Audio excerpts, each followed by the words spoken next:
Exit poll പൂർണ്ണമായും വിശ്വാസയോഗ്യമല്ലെന്ന് CPIM നേതാവ് AK ബാലൻ. തെരഞ്ഞെടുപ്പിന് ശേഷം സ്ഥിതി വേറെയാകും.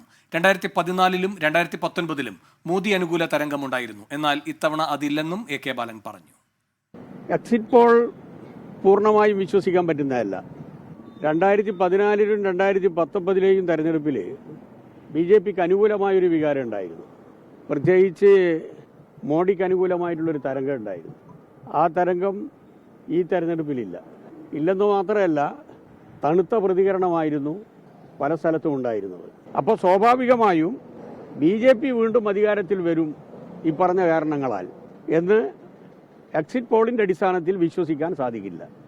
ഇന്ത്യ രാജ്യത്ത് ആദ്യത്തെ സംസ്ഥാനമായിരിക്കും എല്ലാ സീറ്റും ഇന്ത്യ മുന്നണിക്ക് സംഭാവന ചെയ്യുന്ന കേരളം.